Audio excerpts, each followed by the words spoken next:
Hello friends, welcome back to my channel. तो आज की इस वीडियो में मैं आप लोगों के साथ शेयर करने जा रही हूँ प्रोफिशिएंसी इन इंग्लिश, जो कि है आप लोगों का MPDLED सेकेंड ईयर का सब्जेक्ट। ये आपका सब्जेक्ट का एग्ज़ाम कल होने वाला है, तो इसी से रिलेटेड आज मैं आपको इस वीडियो में इसके इम्पॉर्टेंट क्वेश्चन शेयर करने जा रही हूँ। साथ ही साथ इसके आंसर्स भी मैं आपके साथ शेयर करूँगी।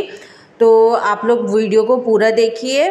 और वीडियो को स्टार्ट करने से पहले अगर आप मेरे चैनल पे न्यू हैं या आपने अभी तक मेरे चैनल को सब्सक्राइब नहीं किया है तो अभी मेरे चैनल को सब्सक्राइब कर लिए, साथ ही बेल बटन को क्लिक कर लिए ताकि DLED से रिलेटेड कोई भी न्यू नोटिफिकेशन या अपडेट आप तक पहुंच जाए सबसे पहले। तो चलिए वीडियो को स्टार्ट करते हैं। तो सबसे पहले हम देखते हैं चूज द करेक्ट ऑप्शन, जिसमें आप लोगों को फर्स्ट दिया है vocoids are also known as. तो यहाँ आपको 4 ऑप्शन है, pure vowels, impure vowels, diphthongs या कॉन्टॉइड्स। तो इसका करेक्ट आंसर होगा प्योर वोवल्स। फिर है हमारा second question, the number of consonant sounds in English are dash. तो सबको मालूम है कि इंग्लिश में कितने कॉन्सोनेंट साउंड्स होते हैं, तो इंग्लिश में 24 कॉन्सोनेंट साउंड्स होते हैं। अब हमारा क्वेश्चन थर्ड है, the animals in cage were dash to the jungle. तो यहाँ पर आप लोगों को 4 ऑप्शन है, let down, let up, let out या लेट अलोन। तो इसमें आपका option number C correct answer होगा, लेट आउट। फिर next question, there is dash water in the well. तो यहाँ पर आपको करेक्ट ऑप्शन बताना है कि जो ब्लैंक दिया है इसमें क्या आएगा, एनी, नन, मैनी या मच। तो यहाँ पर ऑप्शन नंबर 4 जो है आपका much, there is much water in the well. अब हमारा next question, she cut her finger dash a knife. तो यहाँ पर आपका option number B correct answer होगा, she cut her finger with a knife. फिर question number 5, diphthongs are also known as dash. तो diphthongs को और हम क्या कहते हैं, तो ऑप्शन है pure vowels, impure vowels, oral consonant या नेसल कॉन्सोनेंट्स। तो उसका option number A correct answer होगा, प्योर वोवल्स। फिर नेक्स्ट क्वेश्चन है, which of the following method improves pronunciation. तो ये आपको 4 ऑप्शन दिए जाएंगे, imitation method, subsidiary method, phonetic method या ऑल ऑफ द अबव। तो इसमें ऑप्शन नंबर ए इमिटेशन मेथड इसका करेक्ट आंसर होगा। यहाँ पर मैं आपको बता दूँ इमिटेशन मतलब क्या होता है। इमिटेशन मतलब होता है जब हम किसी की नकल करते हैं, मीन्स जो जैसा बोलता है हम वैसे बोलने की कोशिश करते हैं। खासतौर पर हमने बच्चों में देखा है, जैसे हम लोग बोलते हैं तो बच्चे हम लोगों की एक्टिंग करते हैं, तो उसी को हम इमिटेशन कहते हैं। तो अगर आप लोगों को उनको प्रोनाउंसिएशन सिखाना है तो इमिटेशन मेथड से अच्छी कोई मेथड नहीं है उनको प्रोनाउंसिएशन सिखाने की, क्योंकि बच्चे जैसे आप लोग बोलेंगे, जिस वे में बोलेंगे तो वो लोग भी वही कोशिश करते हैं।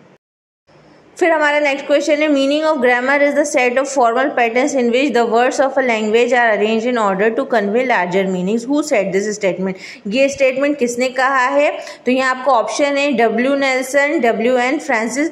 तो आपको ऑप्शन में W नेल्सन भी आ सकता है, WN फ्रांसिस भी आ सकता है। ये दोनों नाम है, एक ही पर्सन का नाम है, लेकिन आपको W नेल्सन भी बोल सकते हो, WN फ्रांसिस भी। फिर है FG फ्रेंच, ब्लूमफील्ड और डैनियल जोन्स। तो आप लोगों का इसका करेक्ट आंसर होगा option number A, W Nelson या फिर WN फ्रांसिस। फिर है next question, joy, hatred and grief are which kind of nouns. तो जॉय, हेट्रेड और ग्रीफ ये सारे कौन से काइंड के नाउन है, ये हैं एब्स्ट्रैक्ट नाउन। फिर question number 10, which of the following is the kind of verb. तो वर्ब में वर्ब का कौन सा काइंड है इसमें से बताना है, ट्रांजिटिव, इंट्रांजिटिव, ऑक्सिलरी या ऑल ऑफ द अबव। तो इसका ऑप्शन होगा ऑल ऑफ द अबव। तीनों ही वर्ब के काइंड होते हैं। अब आते हैं हम अपने क्वेश्चन नंबर 2 पे, right any 3 ways that you feel English helps people in India. आपको बताना है 3 तरीके जिससे आपको लगता है कि इंग्लिश है ना जो पीपल्स हैं इंडिया के, मतलब इंडिया के जो लोग हैं उनकी हेल्प कर सकते हैं। तो सबसे पहले है द ग्लोबल लैंग्वेज। यहाँ पर आप लिख सकते हैं द ग्लोबल लैंग्वेज। हम सबको मालूम है कि इंग्लिश हमारी ग्लोबल लैंग्वेज है, मोस्ट ऑफ द वर्ल्ड में यही लैंग्वेज बोली जाती है। तो आप लोगों को अगर दूसरी कंट्री में कोई ट्रेडिंग करना है, कोई बिजनेस करना है, तो आपको इंग्लिश आना ज़रूरी है। और अगर आपको एक्सीलेंट इंग्लिश आती है तो इससे क्या होगा, आप लोगों के जो ग्लोबल कनेक्शन है, मतलब दूसरी कंट्री से जो कनेक्शन है वो अच्छे होंगे, आप अपना बिजनेस कर सकते हैं। ये पॉलिटिकल भी अच्छा है, आपके बिजनेस के लिए भी अच्छा है, आपके ट्रेड के लिए भी अच्छा है। दूसरा पॉइंट है द लैंग्वेज ऑफ एजुकेशन। हम सभी को मालूम है आजकल जो इंग्लिश है वो आप लोगों की किंडरगार्टन से लेकर 12th क्लास तक होती है। आप लोगों की जो बुक्स हैं वो अब इंग्लिश में ही आती हैं। अगर कोई स्टूडेंट है तो अगर वो यूके, ऑस्ट्रेलिया या नॉर्थ अमेरिका जाके पढ़ना चाहता है तो इसके लिए आप लोगों का एग्ज़ाम होते हैं IELTS और TOEFL के। तो इसमें क्या होता है, आप लोगों की इंग्लिश लैंग्वेज स्किल का टेस्ट लिया जाता है। अगर आप उस टेस्ट में पास होते हैं तभी आप लोगों को अब्रॉड जाने का मौका मिलता है, वहाँ पढ़ने का मौका मिलता है। अगर कोई भी स्टूडेंट को यूके, अमेरिका या कनाडा कहीं भी जाके पढ़ना है तो उसमें आपको इंग्लिश आना मस्ट है। तो अगर आप लोगों को इंग्लिश नहीं आती है तो फिर आप लोग अपना जो ड्रीम है वो अचीव नहीं कर सकते। तो इसलिए जो इंग्लिश है उसको लैंग्वेज ऑफ एजुकेशन भी कहा जाता है। अब थर्ड पॉइंट है opens new doors to career opportunities. While good spoken and written English is not the only skill required to get the job of your dream, it can help you make a good impression at interviews and in other professional environment. जैसे कि हम लोग को पता है अगर हमें अच्छी इंग्लिश लिखना और बोलना आएगी तो इससे आप लोगों को क्या होगा, अच्छी अपॉर्चुनिटीज़ मिलेंगी। आप लोगों की जो ड्रीम जॉब है आपको मिल सकती हैं। जैसे कि हम लोग सबको पता है आजकल इंटरव्यूज़ में मैक्सिमम लोग किसको ज़्यादा सेलेक्ट करते हैं, जिनको इंग्लिश आती है उन्हीं को ज़्यादा प्रेफरेंस देते हैं। तो आप लोग कोई भी सेक्टर में जाना चाहते हैं, medicine, hospitality, tourism, business, IT, कहीं भी जाएंगे वहाँ पर आप लोगों की इंग्लिश स्किल मस्ट होगी और आपको इंग्लिश आना वहाँ पर ज़रूरी है। अब आते हैं क्वेश्चन नंबर 3 पे, what are the 3 types of intonation in English. हमें बताना है कि इंग्लिश में 3 टाइप्स की इंटोनेशन होती हैं, तो वो कौन कौन से हैं। तो फर्स्ट है फॉलिंग इंटोनेशन, दूसरा है राइजिंग इंटोनेशन, फिर थर्ड है फॉल राइज इंटोनेशन। अब है question number 4, write the importance of silent reading. तो silent reading improve student understanding because it helps them concentrate on reading rather than pronunciation. This practice also allow children to read faster and improve comprehension. ये सब हम लोगों ने भी experience करा है। हम लोग अगर साइलेंट रीडिंग करते हैं या माइंड में ही पढ़ते हैं तो इससे क्या होता है, हम लोगों का अच्छा कंसंट्रेशन बनता है और इससे हम लोग जो चीज़ें पढ़ रहे हैं वो हमें और अच्छे से समझ में आती हैं और हम लोग जल्दी जल्दी भी पढ़ पाते हैं। लेकिन अगर हम लाउड रीडिंग करते हैं तो सिर्फ हम लोग पढ़ते हैं लेकिन हम लोगों को कुछ समझ में नहीं आता कि हम क्या पढ़ रहे हैं, हम लोगों का कॉन्सेंट्रेशन नहीं बन पाता और कुछ चीज़ हम समझ नहीं पाते। तो साइलेंट रीडिंग का सबसे मेन इंपॉर्टेंस यही है कि साइलेंट रीडिंग से आप लोगों का क्या होता है, कॉन्सेंट्रेशन बढ़ता है और आप लोग जो चीज़ पढ़ रहे हैं वो आप लोगों को अच्छे से ग्रास्प हो पाता है। अब आते हैं क्वेश्चन 5 पे, how is a personal letter different from an official letter. Personal letter official letter में क्या डिफरेंट है हमें बताना है। तो सबसे पहले मैं बता दूं, पर्सनल लेटर को हम लोग इनफॉर्मल लेटर कहते हैं और ऑफिशियल लेटर को हम लोग फॉर्मल लेटर भी कहते हैं। तो यहाँ पर मैं बता दूं जो ऑफिशियल लेटर होते हैं वो प्रोफेशनली एड्रेस समवन। तो ऑफिशियल लेटर्स में क्या होता है कि हम लोग किसी एक को पर्टिकुलर भेजते हैं। जैसे आप स्कूल के प्रिंसिपल को भेज रहे हैं तो आप वहाँ पर उनका नाम लिखेंगे कि आप प्रोफेशनली किसी एक को भेजते हैं। लेकिन अगर आप पर्सनल लेटर में अगर आप लेटर भेजते हैं तो आप address someone in a personal way, आप उसको पर्सनल वे में भेजते हैं। पर्सनल वे में आप उसको जो भी बोल के बुलाते हो या उनका जो भी नाम लेते हो आप वो वहाँ पर लिख सकते हैं। मतलब पर्सनली आपको जो भी अच्छा लगता है वो बोल सकते हैं, लेकिन ऑफिशियल लेटर में ऐसा नहीं चलता है। दूसरी जो मेन चीज़ है, जो मेन डिफरेंस है वो ये भी है कि जो आपका ऑफिशियल लेटर होता है follow a specific format. Official letter का एक फॉर्मेट होता है कि हमको उसी फॉर्मेट में वो लेटर लिखना है, लेकिन जो पर्सनल लेटर होता है उसका कोई फॉर्मेट नहीं होता। हम वो लेटर हम कैसे भी लिख सकते हैं और कैसे भी भेज सकते हैं। तो ये आप लोगों का डिफरेंस है। अब question number 6, what are the qualities of a good paragraph, write at least 3 of them. तो अच्छे पैराग्राफ की क्या क्या क्वालिटीज़ हैं, तो हमें 3 लिखनी है। यहाँ पर मैंने 3 बता दी हैं। The qualities of a good paragraph are, begin with the topic sentence. सबसे पहले क्या होना चाहिए, जो पैराग्राफ हम पढ़ रहे हैं उसका टॉपिक होना चाहिए ऊपर। फिर है have sentences that support the main idea of that paragraph. और सेंटेंसेस ऐसे होना चाहिए कि हम लोगों को आइडिया हो जाए कि हम लोग क्या चीज़ के बारे में पढ़ने जा रहे हैं। अगर हम लोगों को ये पता चल जाएगा कि हम क्या चीज़ के बारे में बात हो रही है, ये क्या चीज़ के बारे में हम पढ़ने जा रहे हैं, तो इससे क्या होता है जो स्टूडेंट होता है उनके अंदर इंटरेस्ट पैदा होता है। तो ये तो आपका हो गया दूसरा पॉइंट कि आप लोगों का जो सेंटेंसेस होने चाहिए वो सपोर्ट करने चाहिए main idea of that paragraph. Means आप लोग पढ़ रहे हैं तो शुरू में आप लोगों को थोड़ा बहुत आइडिया हो जाए कि हम लोग किस चीज़ के बारे में पढ़ने जा रहे हैं, जिससे स्टूडेंट का इंटरेस्ट पैदा होता है। फिर थर्ड है मेंटेन अ कंसिस्टेंट फ्लो। अब क्या है, जो पैराग्राफ होने चाहिए वो इंटरेस्ट के साथ लिखे होने चाहिए। मीन्स अगर स्टूडेंट पढ़ रहा है तो उसका धीरे धीरे इंटरेस्ट पैदा हो कि हाँ अब आगे ये होगा, अब आगे ये होगा, उसका क्या होता है इमेजिनेशन बन जाती है। और अगर आप लोगों का पैराग्राफ अच्छा नहीं होगा, हम लोग कुछ भी पढ़ रहे हैं, अगर वो अच्छा नहीं होगा तो उससे क्या होगा, स्टूडेंट बोर हो जाएगा, उसको आगे पढ़ने का बिल्कुल दिल नहीं चाहेगा। तो ये 3 क्वालिटीज़ एक अच्छे पैराग्राफ में होना चाहिए। अब आते हैं दूसरे क्वेश्चन पे। What is a question tag, give one example. Question tag क्या होता है, ये बार बार पूछा जाता है एग्जाम में। तो क्वेश्चन टैग क्या है, is a very short close at the end of a statement which changes the statement into a question. ये कुछ नहीं होता, आपको बस याद रखना है। यहाँ पर मैंने एग्जाम्पल्स में बताया है। इसमें क्या होता है, आपने का कोई भी स्टेटमेंट है उसमें आप लोग एक छोटा सा क्लॉज ऐड कर दोगे, ठीक है, एक छोटा सा एक और सेंटेंस ऐड कर दोगे। जो क्या होता है, जो सेंटेंस हम उसमें ऐड करते हैं वो क्या करता है, आपके स्टेटमेंट को क्वेश्चन में बदल देता है। उसी को हम कहते हैं क्वेश्चन टैग।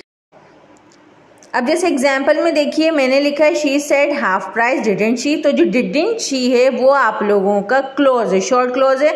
हमने सिर्फ एक स्टेटमेंट दिया है शी सेड हाफ प्राइस, उसमें हमने ऐड कर दिया डिडंट शी। तो ये क्या होगा, क्वेश्चन बन गया। The word didn't she are a question tag. तो जो डिडंट शी हमने अपने स्टेटमेंट में लगाया है उसी को हम कहते हैं क्वेश्चन टैग। तो हमारा स्टेटमेंट क्या हो गया है, वो क्वेश्चन टैग में, क्वेश्चन में बदल गया है, उसी को हम लोग कहते हैं क्वेश्चन टैग। सिंपल वर्ड्स में एक बार मैं फिर बता दूं, कोई टैग हम किसी स्टेटमेंट के साथ लगाते हैं और वो टैग हमारे स्टेटमेंट को क्वेश्चन में बदल देता है, उसी को हम कहते हैं क्वेश्चन टैग। अब चलते हैं नेक्स्ट क्वेश्चन पे। How does skimming differ from scanning, give example to illustrate your answer. तो स्किमिंग और स्कैमिंग में क्या, स्कैनिंग में क्या डिफरेंस है, तो यहाँ पर मैंने आप लोगों को अच्छे से डिस्क्राइब कर दिया है। सबसे पहले मीनिंग क्या है स्किमिंग का, तो skimming is a way of reading something in a fast manner so as to grasp the main point. Skimming क्या होता है, जल्दी जल्दी कोई चीज़ को पढ़ना जिससे हम लोग मेन पॉइंट है ना हमको पता चल जाए। लेकिन स्कैनिंग क्या होता है, scanning means to look carefully and quickly at the written material so as to locate something। तो स्कैनिंग मतलब होता है कोई चीज़ है, हम लोग उसमें कोई पर्टिकुलर चीज़ ढूंढ रहे हैं अपने काम की, उसको कहते हैं स्कैनिंग। जैसे कि आप लोगों ने देखा होगा कि हम लोगों को रीड द पैराग्राफ आता है, कुछ पैराग्राफ्स हम लोगों को दिए जाते हैं और उसके क्वेश्चन दिए जाते हैं, तो हम उस क्वेश्चन को उस पैराग्राफ में उसका आंसर ढूंढते हैं, तो उसी को हम स्कैनिंग कहते हैं। दूसरा है मेथड ऑफ रीडिंग। तो स्किमिंग का मेथड क्विक होता है, स्कैनिंग का सेलेक्टिव होता है। जैसे कि मैंने आपको बताई थी, स्किमिंग हम लोग क्या करते हैं, जल्दी जल्दी पढ़ते हैं, और स्कैनिंग क्या करते हैं कि कोई एक सेलेक्ट चीज़ को ही हम लोग वहाँ पर ढूंढते हैं। अब इसमें क्या क्या इन्वॉल्व होता है स्किमिंग में, reading out the maximum content in minimum time. Skimming में क्या होता है कि हम लोग कम टाइम में ज़्यादा कंटेंट पढ़ लेते हैं, लेकिन स्कैनिंग में क्या होता है, finding out the required data. जो डेटा की हमें ज़रूरत है सिर्फ हम वही ढूंढते हैं। ऑब्जेक्टिव क्या है स्किमिंग है, to take a bird eye view of the text. अगर आप है ना बहुत तेज़ी से पढ़ेंगे तभी आप स्किमिंग कर सकते हैं। स्कैनिंग में क्या होता है, to sport and cast specific fact. बस आपको स्कैनिंग में क्या करना है कि कोई आपको एक पर्टिकुलर कोई वर्ड है या सेंटेंस है, आप किसी बुक में ढूंढ रहे हैं या किसी पैराग्राफ में ढूंढ रहे हैं, उसी को हम स्कैनिंग कहेंगे। Familiarity, the reader is not familiar with the text. और स्कैनिंग में the reader knows what he is searching for. Skimming में क्या होता है, बस हम लोग पढ़ते हैं तेज़ी से, हमको पता नहीं होता कि हम लोगों को क्या पढ़ना है। और स्कैनिंग में क्या होता है कि हमको पता होता है कि हम किस चीज़ के लिए सर्च कर रहे हैं। जैसे कि इसका मैं सबसे अच्छा एग्जाम्पल आप लोगों को बताती हूँ स्किमिंग का। हम लोग सुबह सुबह रिवाइज करते हैं एग्ज़ाम में जाने से पहले, जल्दी जल्दी बस एक नज़र देख लेते हैं सारे क्वेश्चन सारे आंसर, उसी चीज़ को हम स्किमिंग कहते हैं। ठीक है, अब तो आप लोगों को क्लियरली समझ में आ गया होगा।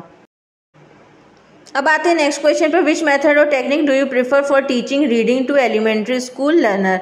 अब आप लोग इसमें बताना है कि कौन सा मेथड या टेक्निक आप लोग यूज़ करेंगे एलिमेंट्री स्कूल में बच्चों को रीडिंग सिखाने में।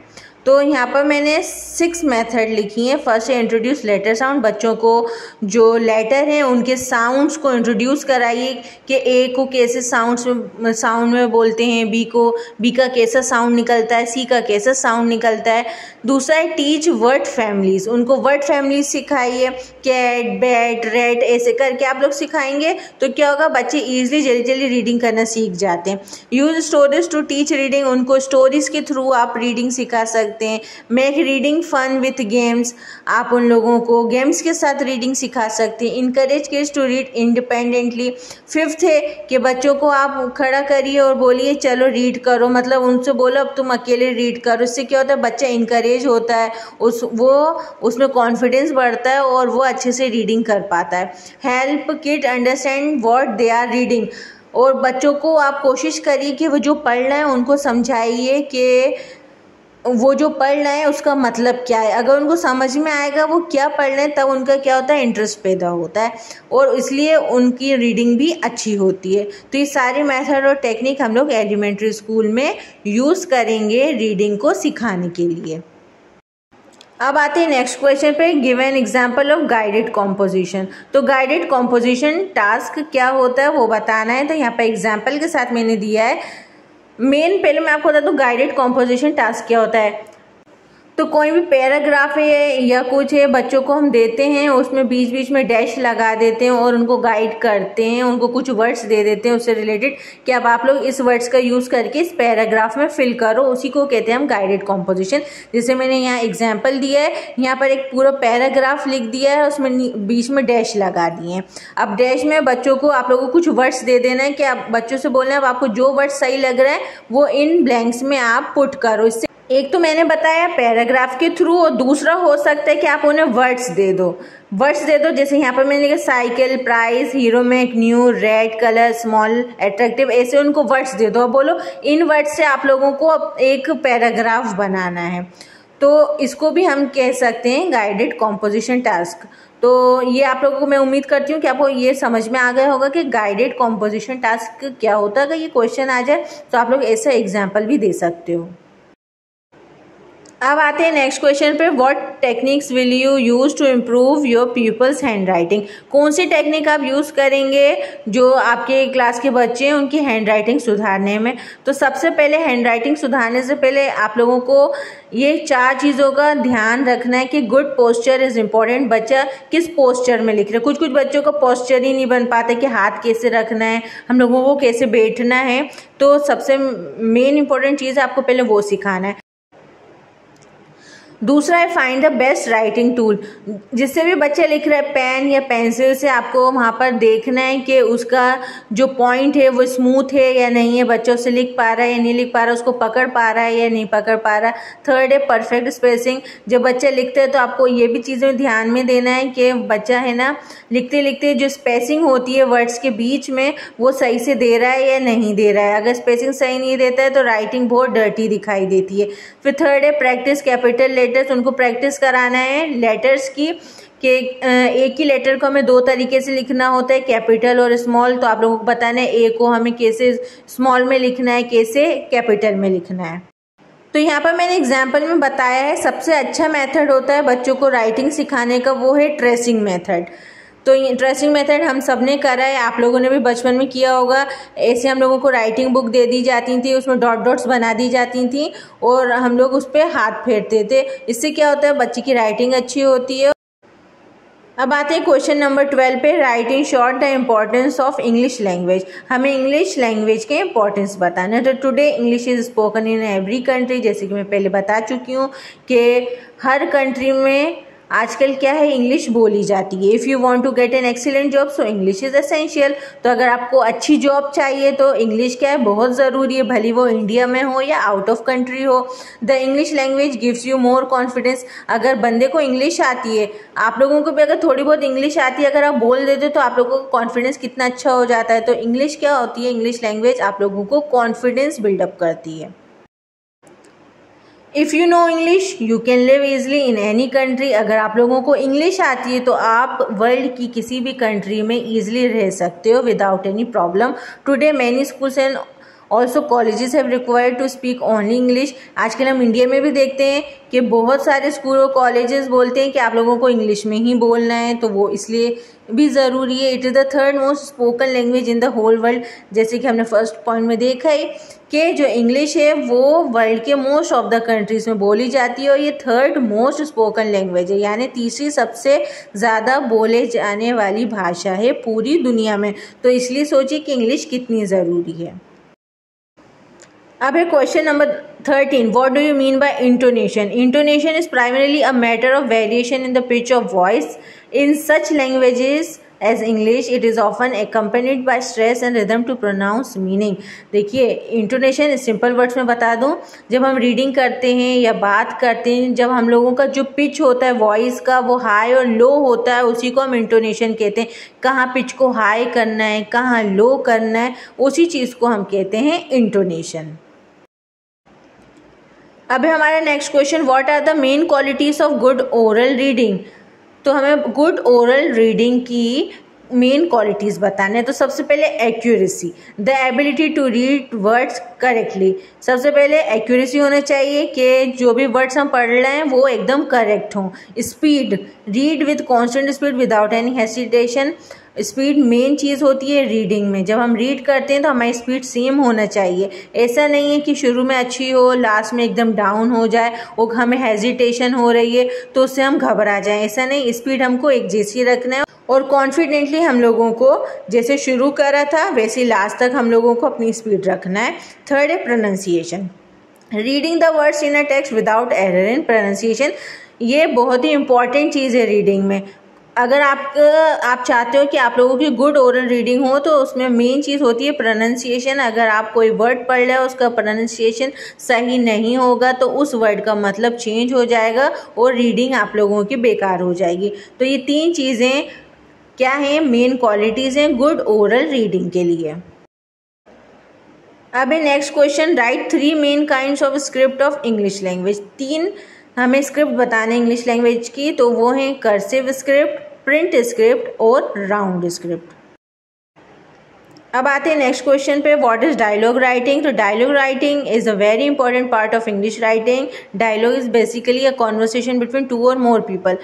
जैसे आप लोग नाम से ही जान गए होंगे, डायलॉग राइटिंग क्या होती है, जब 2 या 2 से ज़्यादा लोगों के बीच में बातें हो रही हों, कॉन्वर्सेशन हो रहा हो, उसी को डायलॉग कहते हैं। उसकी राइटिंग को हम डायलॉग राइटिंग कहते हैं।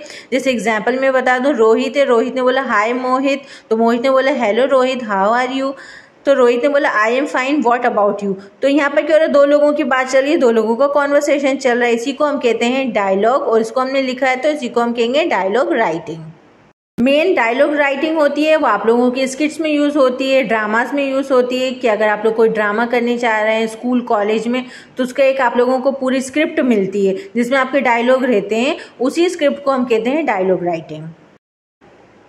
अभी next question, what do you mean bye homophones, right it's any example.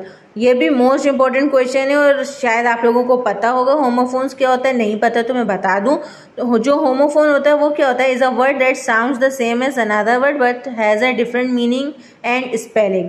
जो होमोफोन होते हैं वो ऐसे वर्ड्स होते हैं जो दूसरे वर्ड्स की तरह सेम हमें सुनाई में देते हैं, लेकिन उनका जो मीनिंग होता है और जो स्पेलिंग होता है वो एकदम अलग होती है। जैसे यहाँ एग्जाम्पल मैंने दिया है फ्लावर एंड फ्लावर, FLOWER इसका प्रोनाउंसिएशन होता है फ्लावर एंड FLOUR इसका भी प्रोनाउंसिएशन होता है फ्लावर। लेकिन देखिए दोनों की स्पेलिंग बहुत डिफरेंट है और दोनों का मीनिंग भी डिफरेंट है। मीनिंग कैसे डिफरेंट है, FLOWER फ्लावर, फ्लावर मतलब क्या होता है फूल, FLOUR फ्लावर मतलब क्या होता है, इसका मतलब होता है आटा। तो इसी को हम होमोफोन्स कहते हैं। अब है next question, what is intensive reading, right it's any 2 AIIMS. तो इंटेंसिव रीडिंग क्या होती है, involves learner reading in detail with specific learning AIIMS and task. Intensive reading क्या होती है, जब कोई भी स्टूडेंट है या लर्नर है वो डिटेल में किसी चीज़ को पढ़ रहा है एक स्पेसिफिक एम के साथ या किसी टास्क के साथ, उसको हम इंटेंसिव रीडिंग कहते हैं। इसका बेस्ट एग्जांपल मैं आप लोगों को बता दूं, जैसे कि अभी आप लोगों के साथ हो रहा है, आप लोगों के एग्ज़ाम चल रहे हैं तो आप लोग क्या कर रहे हैं, बुक्स पढ़ रहे हैं, अपनी जो भी नोट्स है वो पढ़ रहे हैं, आप डिटेल में उसको पढ़ रहे हैं। क्यों पढ़ रहे हैं? आपका कोई टास्क है, कोई एम है? क्या टास्क है कि हमें एग्ज़ाम देना है, एग्ज़ाम में अच्छे नंबर लाना, उसी टास्क से पढ़ रहे हो ना, ऐसी तो नहीं पढ़ रहे हमें एग्ज़ाम की प्रिपरेशन करना है, ये आपका टास्क है, ये एम है। तो आप लोग क्या कर रहे हो, वो डिटेल में पढ़ रहे हो, इसी को हम कहते हैं इंटेंसिव रीडिंग। अब है इसके एम क्या है, तो to help student construct detail meaning from the text, to develop reading skills such as identifying main ideas and recognizing text signals. Intensive reading का मेन एम होता है जो स्टूडेंट है उसको डिटेल में जो भी वो पढ़ रहा है उसका मीनिंग समझ में आ जाए और उसके अंदर रीडिंग स्किल डेवलप हो। दूसरा है to enhance their knowledge of vocabulary and grammar. दूसरा क्या होता है, इसका एम क्या है इंटेंसिव रीडिंग का, कि इससे आपकी वोकेबलरी और ग्रामर भी क्या होती है, अच्छी हो जाती है। अब question number 19, what are the main causes responsible for retardation in reading of English language. बहुत से स्टूडेंट्स को देखा है कि इंग्लिश लैंग्वेज में उनको बहुत प्रॉब्लम होती है रीडिंग में, खासतौर पे रीडिंग में उनको बहुत प्रॉब्लम होती है, रीड नहीं कर पाते। तो इसके क्या क्या कारण हो सकते हैं वो बताना है। तो फर्स्ट है dyslexia and attention deficit hyper activity disorder. Dyslexia या ADHD जैसे उसको डिसऑर्डर हो सकते हैं। तो स्टूडेंट्स का क्या होता है, इससे क्या होता है, फोकस नहीं बन पाता है, वो अटेंटिव नहीं होता है, इसलिए वो रीड नहीं कर पाता है। फर्स्ट ये है। दूसरा है डिफ़िकल्ट टेक्स्ट। अगर किसी पैराग्राफ हम पढ़ रहे हैं, कोई भी पैराग्राफ अगर उसमें डिफ़िकल्ट टेक्स्ट है उसकी वजह से भी बच्चा रीडिंग नहीं कर पाता है। दूसरा है डिसइंटरेस्ट एंड बोर्डम। ये तो मेन रीज़न है, आने के बाद भी अगर आप लोगों को इंग्लिश में डिसइंटरेस्ट है, कोई इंटरेस्ट नहीं है, आप बोर हो जाते हो, तो इस वजह से भी क्या होता है, रीडिंग हम कभी भी इंग्लिश की नहीं कर सकते। फोर्थ है लिमिटेड वोकेबलरी। अगर आपको इंग्लिश की वोकेबलरी की जानकारी नहीं है तब भी क्या होता है, ये मेन कॉज है इंग्लिश लैंग्वेज रीडिंग का। सो फिफ्थ है difficulty with logic and reasoning. अगर किसी बच्चे का जो लॉजिक और रीजनिंग है वो अच्छी नहीं होती तो कभी रीडिंग नहीं कर पाता, क्योंकि उसका इंटरेस्ट ही नहीं बनता है। लॉजिक और रीजनिंग जिस बच्चे की अच्छी होती है, मीन्स वो शुरू में पढ़ता है, उसको आइडिया हो जाता है आगे हमको और क्या पढ़ने को मिलेगा, तो उसमें उसके अंदर इंटरेस्ट पैदा हो जाता है। और वो इंटरेस्ट जब भी पैदा होता है जब आपके अंदर लॉजिक और रीजनिंग होगी। अब नेक्स्ट क्वेश्चन है, imagine you are Mahendra Singh, the college captain of DIET Bhopal, write a notice for inter house quiz contest of the institution. तो इसमें क्या करना है, नोटिस लिखना है, इंटर हाउस क्विज है आपके इंस्टीट्यूशन में, तो उससे रिगार्डिंग आपको नोटिस लिखना है। तो आपको आप कुछ भी लिखो, आपका एग्जाम में नहीं देखा जाएगा आपने उसमें लिखा क्या है, ठीक है। आपका मेन वहाँ देखा जाएगा कि आपने फॉर्मेट क्या लिखा है। तो सारे बच्चे जो नोटिस का सही फॉर्मेट है वो आप लोग अपने बुक से ले लिए, या गूगल पे भी आपको नोटिस का फॉर्मेट मिल जाएगा कि नोटिस कैसे लिखते हैं और कितना छोटा होता है। आपको वही फॉर्मेट देख के, अगर आपको नोटिस आता है आपको वैसी फॉर्मेट में लिखना है, आपको फॉर्मेट चेंज नहीं करना है, क्योंकि आप लोगों को फॉर्मेट के ही मार्क्स मिलते हैं नोटिस में, एप्लीकेशन में और लेटर में। और आपको क्वेश्चन एप्लीकेशन का भी आ सकता है कि आपको write an application to your principal for 5 days leave to attend the marriage of your friend. आपको 5 दिन की छुट्टी चाहिए अपने फ्रेंड की मैरिज के लिए, तो आपको प्रिंसिपल को एप्लीकेशन लिखनी है। तो इसका भी आप लोग फॉर्मेट देख लेना। अगर आपको फॉर्मेट नहीं पता है एप्लीकेशन का, तो मैं इस वीडियो के लास्ट में आपको एक वीडियो का लिंक दे दूंगी जिसमें मैंने आपको डिटेल में बताया है कि एप्लीकेशन का फॉर्मेट कैसा होना चाहिए और अच्छी एप्लीकेशन का फॉर्मेट कैसा होता है, तो आप वहाँ पर जाके चेक कर लेना। तो ये है आज की आप लोगों की इम्पॉर्टेंट क्वेश्चन की वीडियो। तो अगर आपको कुछ भी समझ में आया हो या अच्छा लगा हो, इन्फॉर्मेटिव लगा हो, तो वीडियो को लाइक कर दिए और अपने फ्रेंड्स और फैमिली के साथ भी इस वीडियो को शेयर कीजिए।